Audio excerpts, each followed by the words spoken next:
We're back with live pictures now from the Gulf of Mexico, where oil continues to pour into the water now. We're at more than 8 weeks. And what you see here is not just oil, but also methane. And that's raising new fears along the Gulf Coast. Kristen Dahlgren reports on the effects of the methane and the oil. 60 days and still little change to this underwater view. Oil continues to pour into the Gulf, but with it now, new concerns. Scientists say it's not just the oil, but the methane that could literally choke off the ecosystem.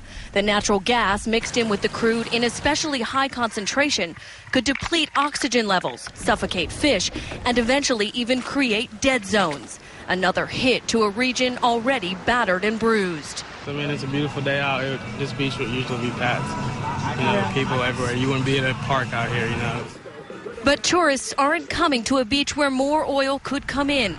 Yesterday, BP captured 25,000 barrels, the highest rate ever, but still not the 35 to 60,000 that may be flowing. By the end of the month, we should be approaching 53,000 barrels a day capacity.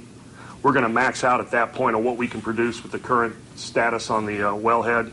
Admiral Allen says that will bring a critical decision. If we get to around 53,000 barrel production and we have minimum leakage, we will achieve basic containment. And normally you would say, well, we'll just operate that way until the relief well is finished.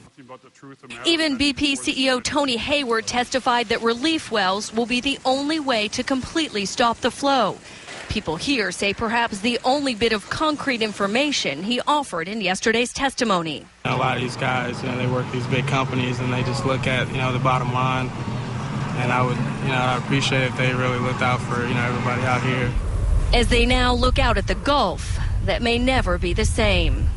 And today officials are also announcing a new strategy with those skimmer boats. Admiral Allen said some 2,000 private boats will now be more closely commanded and moved into new areas to start skimming less than 50 miles or so offshore. In Pensacola Beach, Florida, Kristen Dahlgren, WPTV News Channel 5.